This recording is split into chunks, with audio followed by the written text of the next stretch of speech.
శ్రీమాత్రే నమః. తొలి ఏకాదశి వ్రత కథ. భవిష్యోత్తర పురాణంలో ఉన్న తొలి ఏకాదశి వ్రత కథను తెలుసుకుందాం. యుధిష్ఠిరుడు శ్రీకృష్ణుణ్ణి ఇలా అడిగాడు. కేశవ, ఆషాఢమాసంలో శుక్లపక్షంలో వచ్చే ఏకాదశి పేరేమిటి? ఆ రోజున ఏ దేవుణ్ణి ఆరాధించాలి? ఆ రోజున వ్రతం ఏ విధంగా జరుపుకోవాలి అని. దానికి శ్రీకృష్ణుడు ఇలా సమాధానం ఇచ్చాడు. ఓ రాజా, ఒకసారి నారదమునీంద్రుడు తన తండ్రి అయిన బ్రహ్మను ఇదే ప్రశ్న అడిగినప్పుడు ఆయన ఈ విధంగా సమాధానం ఇచ్చాడు. నారద, ఈ లోకాలలో శ్రీకృష్ణుడికి నీకంటే గొప్ప భక్తుడెవరూ లేరు. అలాగే శ్రీహరిని ఆరాధించడానికి ఏకాదశిని మించిన రోజు లేదు. ఏకాదశి వ్రతాన్ని భక్తితో ఆచరించిన వారు అన్ని పాపములను తొలగిపోతాయి. ఆషాఢ శుద్ధ ఏకాదశి పద్మ ఏకాదశిగా కూడా ప్రసిద్ధి చెందింది. దీనికి సంబంధించిన కథ ఒకటి ఉంది. ఇది వినినంతగన మాత్రాన ఈ ఏకాదశి వ్రత పుణ్యఫలం లభిస్తుంది. ఆ కథ గురించి నీకు చెబుతాను, శ్రద్ధగా వినుము అని ప్రారంభించాడు. పూర్వం సూర్యవంశంలో మాంధాత అనే చక్రవర్తి ఉండేవాడు. అతను ఎప్పుడూ నీతి ప్రవృత్తుడై మెలిగేవాడు. ఆ రాజు తన కుటుంబాన్ని, ప్రజలను జాగ్రత్తగా చూసుకునేవాడు. నిరంతరం యజ్ఞయాగాదులను నిర్వహిస్తూ ధర్మము తప్పనివాడై మెలిగేవాడు. అతని రాజ్యము మరియు ప్రజలు ఎప్పుడూ సుభిక్షంగా, సుసంపన్నంగా మరియు ఆరోగ్యంగా ఉండేవారు. కొంతకాలం గడిచిన తరువాత అతని రాజ్యంలో వరుసగా 3 సంవత్సరాల పాటు కరువు ఏర్పడుతుంది. చక్రవర్తిని ఎక్కడ ధర్మం తప్పామో, పాపం జరిగిందో అర్థం కాలేదు. పశువులకు గ్రాసం, మనుషులకు ఆహార ధాన్యాలు కూడా కరువయ్యాయి. అటువంటి పరిస్థితుల్లో సాంప్రదాయాలు పాటించడం, యజ్ఞయాగాదులు నిర్వహించడం కూడా కష్టంగా మారింది. దానితో ఆ రాజ్యంలోని వారందరూ ఆ రాజు వద్దకు వచ్చి ఇలా అభ్యర్థించారు. మీరు ఎప్పుడూ మా సంక్షేమానికై పాటుపడ్డారు కాబట్టి ఈ కష్ట సమయంలో కూడా మేము మీ సహాయాన్ని అర్థిస్తున్నాము. ఈ ప్రపంచంలో ప్రతి ఒక్కరూ ప్రతి పనికి నీతి అవసరం ఉంటుంది. మీరు ఎలాగైనా మేఘాలు వర్షించేలా చేసి మమ్మల్ని ఈ కష్టం నుంచి గట్టెక్కించాలి. మేము ఎప్పటి వలె శాంతి సౌభాగ్యాలతో జీవించేలా వరం ఇవ్వండి. దానికి చక్రవర్తి నిజాయితీగా, నేను మీ బాధలను అర్థం చేసుకున్నాను. నేను గతంలో కానీ వర్తమానంలో కానీ నాకు తెలిసి ఎటువంటి పాపమూ చేయలేదు అని ఘంటాపథంగా చెప్పగలను. అయినప్పటికీ నేను మీ మేలు కోసం ఈ పరిస్థితిని అధిగమించడానికి ప్రయత్నిస్తాను అని తెలిపాడు. ఆ తరువాత చక్రవర్తి తన సైన్యాన్ని సమావేశపరిచి ఈ సమస్యను అధిగమింపచేయగల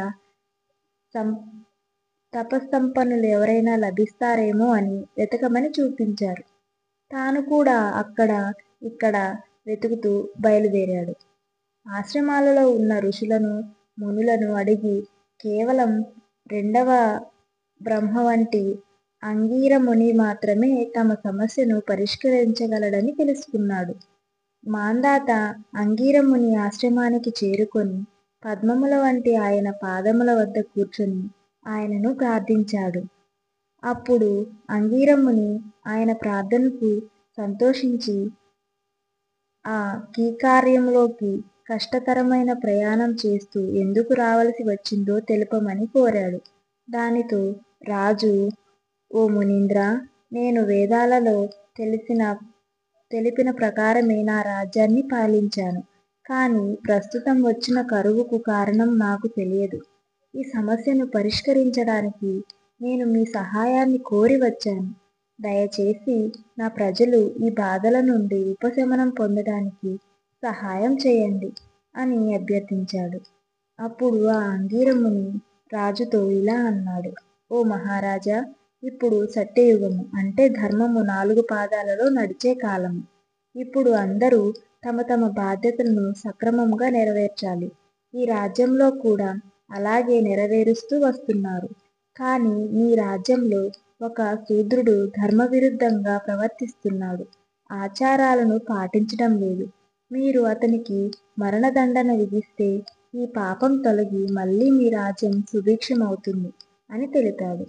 దానికి రాజు, నేను ఎవరికి హాని తలపెట్టనని అతన్ని అంత కఠినంగా ఎలా శిక్షించగలుగుతాను? దయచేసి దీనికి ఏదైనా ఆధ్యాత్మిక పరిష్కారం చూపవలసింది అని కోరాడు. దానికి అంగీరముని, రాజా, మీరు మీ రాజ్యంలోని ప్రజలందరూ ఆషాఢ శుక్లపక్ష సమయంలో ఏకాదశి ఉపవాసం చేయండి. ఈ పవిత్ర దినానికి పద్మ ఏకాదశి అని పేరు కూడా ఉంది. దాని ప్రకారం అపారమైన వర్షాలు కురుస్తాయి. మీ రాజ్యం ఎప్పటి వలె సుభిక్షమవుతుంది అని తెలిపాడు. దానికి రాజు ఆ మునికి కృతజ్ఞతలు తెలిపి రాజ్యానికి తిరిగి వచ్చాడు. తన రాజ్యంలో ఉన్న ప్రజలందరినీ సమావేశపరిచి ఆషాఢ శుక్ల ఏకాదశి రోజున ఉపవాసమును ఖచ్చితంగా పాటించవలసిందిగా ఆదేశించాడు. దానితో తిరిగి వర్షాలు సమృద్ధిగా పడి రాజ్యం ఎప్పటి వలె సుసంపన్నమైంది అని శ్రీకృష్ణుడు ముగించాడు. తొలి ఏకాదశి గురించి నారద పురాణంలో ఉన్న కథ వినండి. పూర్వం రుక్మాంగదుడు అనే రాజు ఉండేవాడు. అతను గొప్ప విష్ణు భక్తుడు. అతని భార్య పేరు సంధ్యావళి.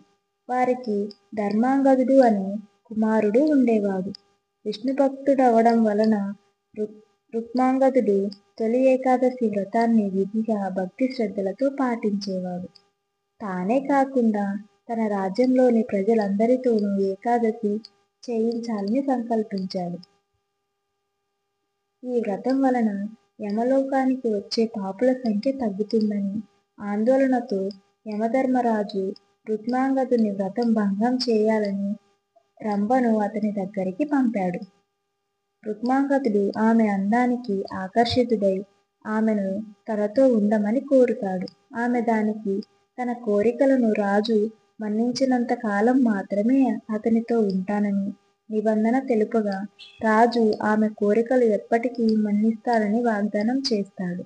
తొలి ఏకాదశి రోజున రుక్మాంగదుడు స్నానమాచరించి పూజ కోసం సిద్ధమవుతుండగా ఆమె తన వద్దకు రావాలని కోరుతుంది. దానిని రాజు తిరస్కరిస్తాడు. ఆమె తనకిచ్చిన వాగ్దానాన్ని గుర్తు చేస్తుంది. రాజు తాను ఏకాదశి పూజ మానలేనని ఆమెను మరేదైనా కోరిక కోరి తనను ఆ వాగ్దానం నుండి విముక్తి చేయమని కోరుతాడు. దానికి ఆమె నీ పుత్రుణ్ణి వధించమని కోరుతుంది. దానికి రాజు సిద్ధమవుతాడు. అప్పుడు శ్రీ మహావిష్ణువు అక్కడ ప్రత్యక్షమై రుక్మాంగదుని శాశ్వత వైకుంఠ ప్రాప్తిని అనుగ్రహిస్తాడు. ఆ తరువాత ధర్మాంగదుడు ఆ దేశానికి రాజుగా పట్టాభిషిక్తుడై తండ్రిలాగే గొప్ప పేరు తెచ్చుకుంటాడు. శ్రీమాత్రే నమః. తొలి ఏకాదశి వ్రత కథ సంపూర్ణం. ఈ వీడియో కనుక మీకు నచ్చినట్లయితే ఒక లైక్ చేయండి. ఇలాంటి మరిన్ని డివోషనల్ స్టోరీస్ కోసం మా ఛానల్ని సబ్స్క్రైబ్ చేసుకోండి. Thank you for watching.